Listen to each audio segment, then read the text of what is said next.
Welcome, my awesome project management professionals in the making. I'm glad that you're joining me here today.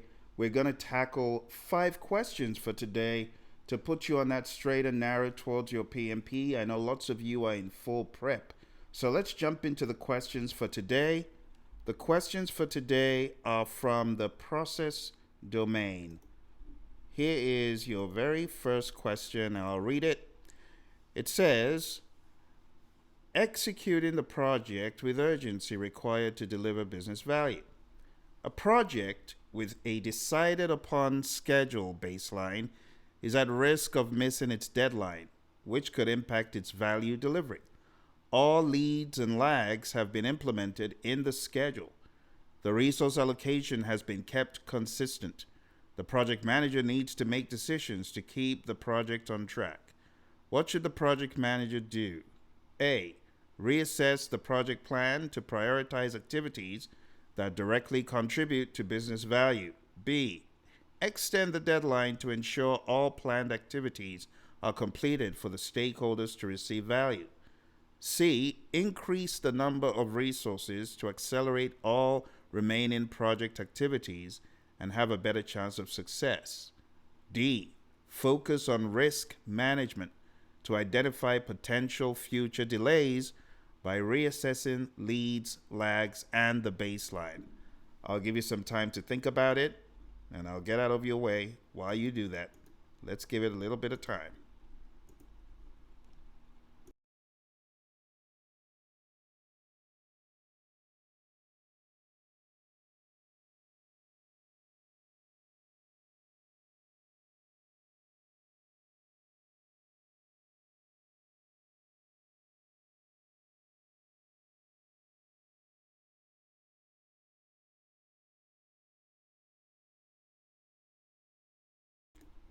All right, my friends, let us progress into the rationalization for the answer. So what exactly is the problem here? Project manager needs to make a decision to keep the project on track, right? The project is at risk. Now, when you look at the options, this is where you need to put on your PMP thinking cap to evaluate and rapidly discredit what is not realistic and credit what is. So let's take a look from the bottom up. This is a good practice, especially when you're just getting into the groove of the PMP exam training and you want to ensure that you have covered everything. So option D says focus on risk management to identify potential future delays by reassessing leads, lags, and the baseline. Now, this is not a bad thing to do. We do this all the time as project managers. We always look into the future to ask what could cause a risk or what could cause a risk to occur. But when you take a look at this, it says this is already at risk. So we're concerned with the imminent threat, not the threats in the future, which by default we should be concerned about. But this is about something that is just in view of us right now. So I wouldn't jump at D, okay? I would look at something else. So let's go to C. Remember, on the exam, when you get questions like this, you can use the strikeout functionality tool. Now, this doesn't have one right here, but you could use this to say, nah, that's a bad choice. I'm not doing this. Option C, increase the number of resources to accelerate all, watch the word all, remaining project activities. That's a little bit unwise to accelerate everything. So for that reason, we're going to disqualify it. Option B, extend the deadline to ensure all planned activities are completed for the stakeholder to receive value. Now again, extending the deadline could be quite presumptuous. And while in some instances you may need to do that, you don't just do that without proper change control. So that's a bit presumptuous regarding the PM's abilities. It's not one that we would jump at immediately. For that reason, we will also put this in red. Then we go to A, reassess the project plan to prioritize activities that directly contribute business value. Now, this is not a bad option, okay? Because the main concern should be value delivery. It's not just about getting the project done quick, but it's all about value delivery. And what you're doing here is prioritizing those activities that directly contribute to value delivery. You're, in other words, saying critical path. That's the thinking, okay? So let's take a look at the rationalization in full. Here's the rationale.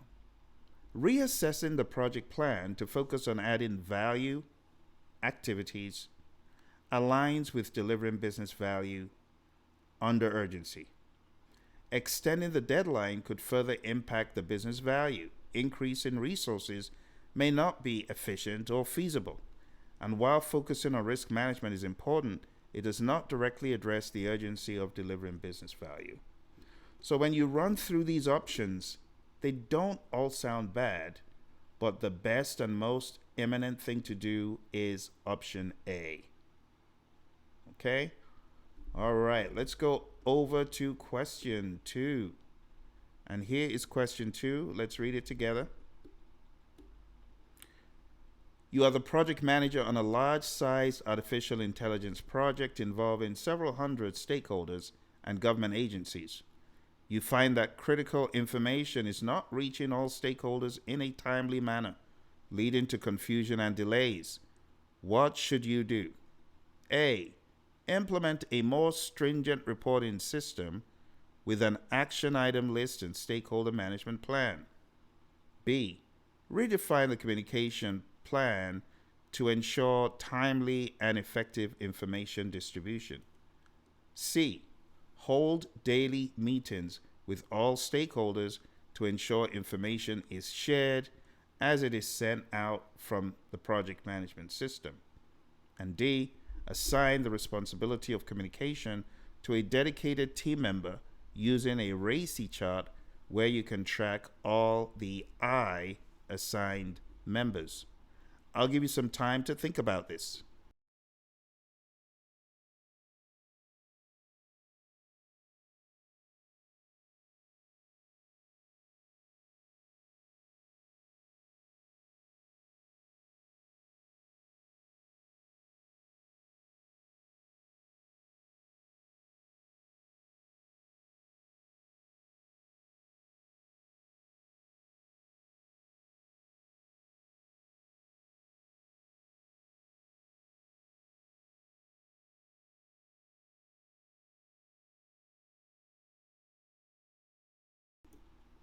All right, my friends. Why don't we take a look at the question together and decipher the right answer? So whenever you see a question like this, use the define the problem, identify the root cause, generate alternatives, choose the best alternative, right? And I call that the DIGCIV approach, DIGCIV. Google it, you'll find more information about this problem solving technique. But taking a look here, the main problem is the communications is poor. The communications is the issue. Critical information is not reaching all stakeholders in a timely manner. The problem isn't engaging with stakeholders. The problem is getting information to them. So taking a look at these, option A says, implement a more stringent reporting system. Now this is quite specific to reports. It doesn't say that this is just a report problem. It says you find that critical information is not reaching all stakeholders. So it's not purely a report problem. It is a communication problem. Information is not getting to them. So this one that says implement a more stringent reporting system with an action item list and stakeholder management plan, management, not engagement, that's actually not a today term in the world of the PMI. So this one is actually not a good choice. For that reason, we will cancel it. Okay? Because watch, it said involving several hundred stakeholders and government agencies. In this case, you don't want to be going around using big old action item lists and stuff. All right? Let's take a look at option B. Option B. Redefine the communication plan to ensure timely and effective information distribution. Ensure timely and effective information distribution. That's not a bad thing because that sounds like it is the problem we're trying to solve. So if there's a communication plan, it's not working, we need to do something.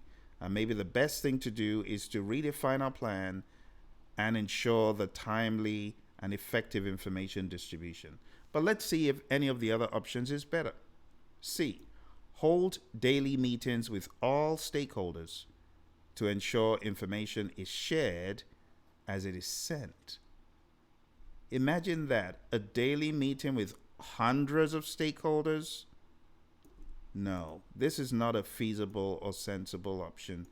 And for that reason, we're going to put it in red. D. Assign the responsibility of communication to a dedicated team member using a RACI chart where you can track all the informed assigned members. That is a task in and of itself. And this is not the wisest way to manage this problem. The best way to deal with this communications problem is by redefining the communications management plan and ensuring that effective information distribution occurs.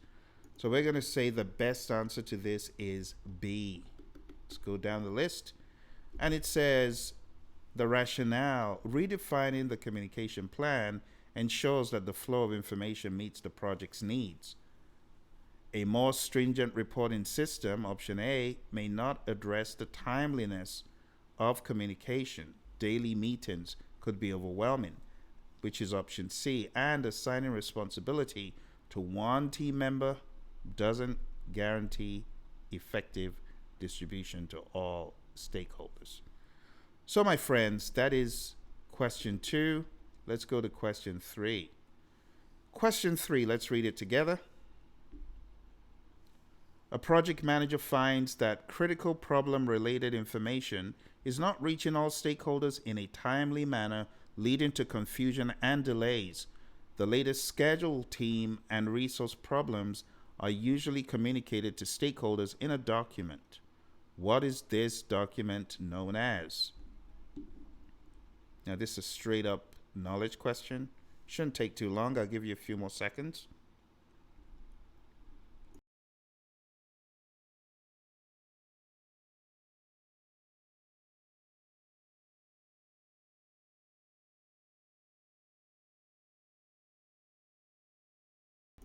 All right, this is an opportunity staring us in the face. So it's telling us a document where we communicate to stakeholders, team, and resource problems. So a risk register would not be the answer because this is not a problem.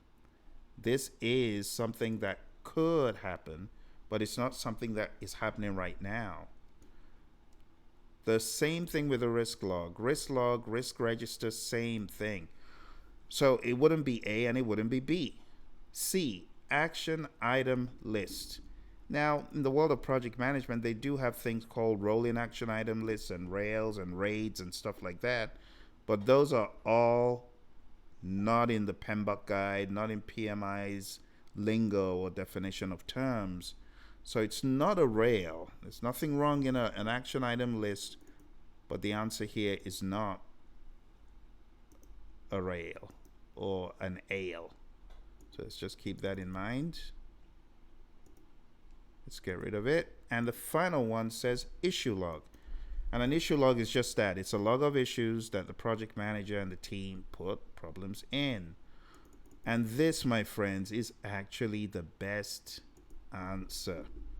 The best answer is the issue log. Let's take a look at the breakdown. This is best known as the issue log. The risk register, the same as a risk log, is for uncertain events. An action item list if a document is a document used to catalog actions to take on the project. But as far as the issue log is all about what is happening right now. And that's the best answer, okay? Let's move to our next question. Bit of a long one, this one. All right. An information technology, IT, sales, and marketing project has very constrained and limited funds. During project execution, a new technological risk emerges that could jeopardize the project outcome. The project team has limited experience in this area. What should the project manager do? A. Proceed with the current project management plan while performing a quantitative risk analysis, closely monitoring the project risk to ensure control. B. Request additional funds to invest in technology that could mitigate the risk and generate lessons learned from similar projects. C. Outsource the high-risk components to a more experienced vendor who can deliver the product sooner. D. Conduct a risk analysis and response session with the team to develop mitigation strategies. What do you think? I'll give you some time to ponder on it.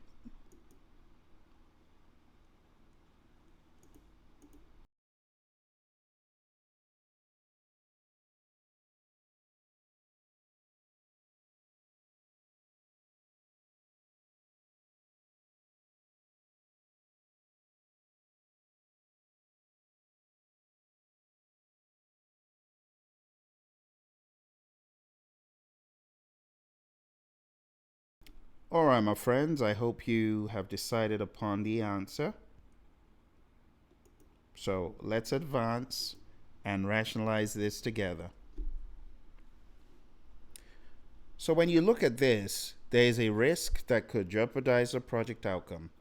The best thing to do as a project manager when you have these risks, my friend, is to ask the question, how can I either avoid or mitigate this risk? Because if you have a risk, think about it, you have a risk that could bring your entire project to its knees.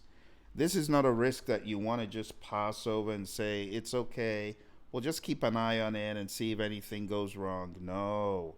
For a risk like this, you want to make sure that you nail this risk down so that it does not bring your project to a disastrous end. So, A, proceed with the current project management plan while performing a quantitative risk analysis, closely monitoring the project risk to ensure control. Well, monitoring the risk does not ensure control. Monitoring the risk just lets you know what's going on, but it's not giving you control. In fact, this is why in the world of the PMI, they use the softer term monitor risk. Control is an illusion, okay? So to proceed without doing anything other than a quantitative risk analysis, even though it sounds smart, because you've done the identify risk and then you just jump into quantitative without doing any qualitative, there's so many things that are wrong with A. But A is not proactive enough. If this risk happens, bad things are going to happen.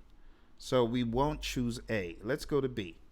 Request additional funds to invest in technology that could mitigate the risk and generate lessons learned from similar projects. Now, while this sounds smart, I don't know if you realize from the question, an IT sales and marketing project has very constrained and limited funds.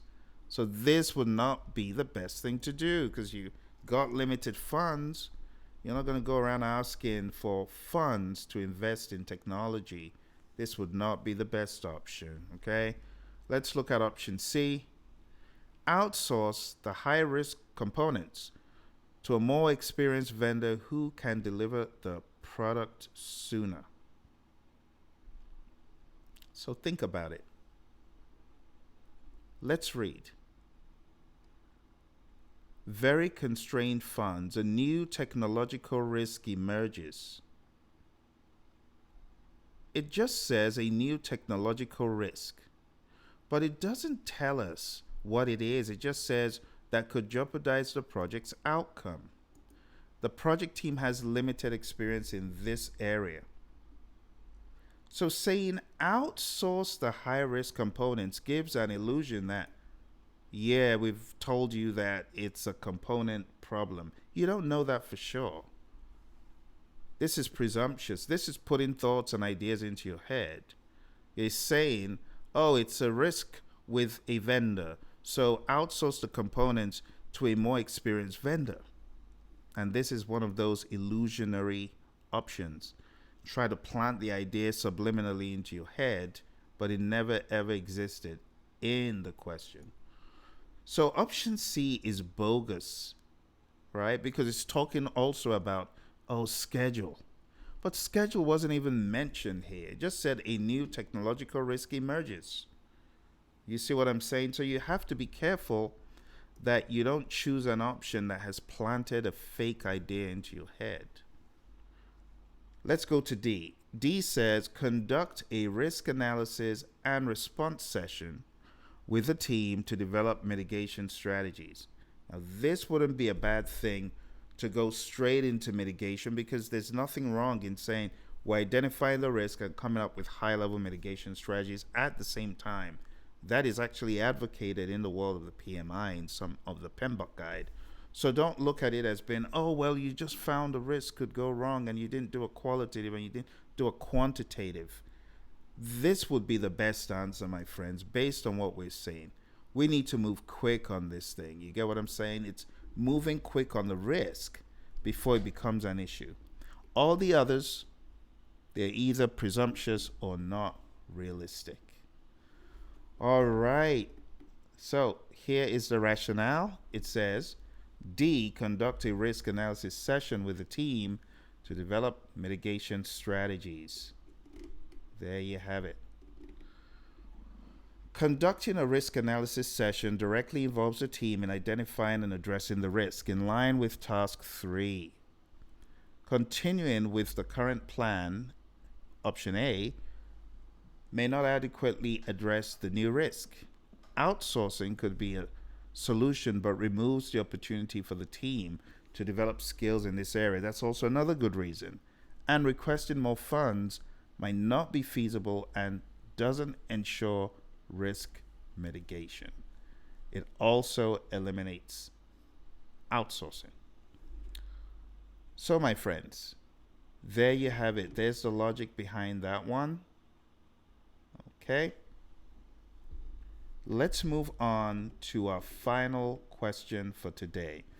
Now, for the question set, I know that it has taken us time, that's for sure.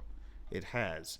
But I want to encourage you that it is important that you expand methodically on these questions. It's not about speed, it's about quality, okay? Quality of the question review process, which is why I'm not rushing you. Question 5, task 3. You are managing an over-budget, state-of-the-art bridge project equipped to effectively monitor load bearing using artificial intelligence. During project execution, a new technological risk emerges that could jeopardize the project outcome. The project team has limited experience in this area. What should the project manager do? A, proceed with the current plan while closely monitoring the risk to better the chances of success. B, form a special purpose company to develop the high risk components in order to minimize the risks. C, conduct a risk response planning session with the team to develop mitigation strategies. And D, request additional funds to invest in emergent technology that could mitigate the risk. What do you think? Let's choose an option.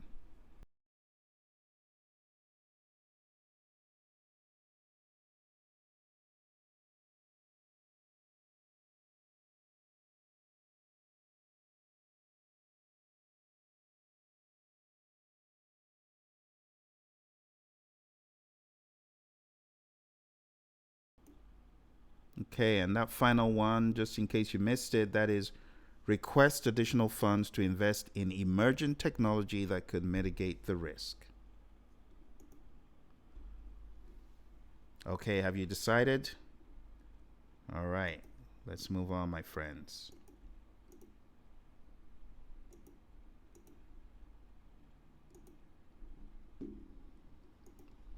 All right, so when you take a look at this problem, it says a new technological risk emerges that could jeopardize the project outcome.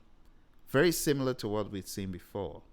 So, should you proceed with the current plan while closely monitoring the risk to better the chances of success? Should you form a special purpose company to develop the high risk components in order to minimize the risk?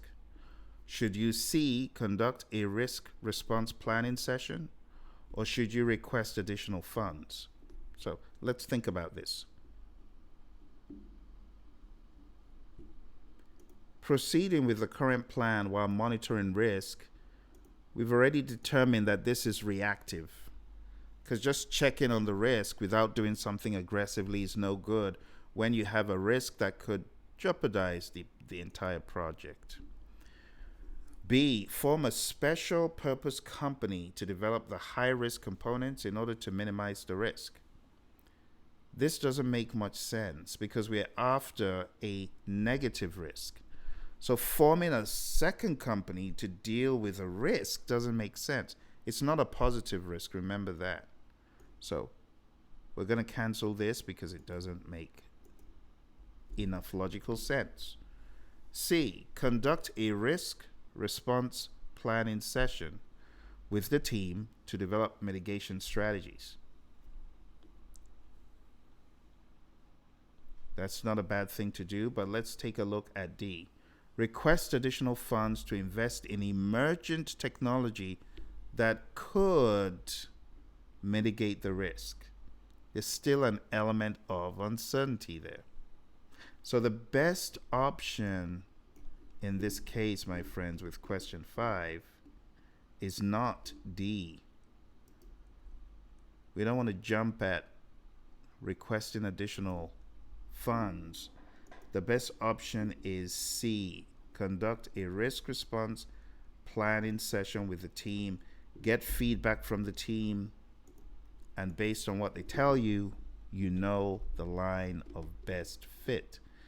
Here is the summary. It says, conducting a risk analysis session, C, directly involves a team in identifying and addressing the risk in line with task 3. Continuing with the current plan may not adequately address the new risk, and outsourcing could be a solution, but is out of scope and will take time and it will cost money.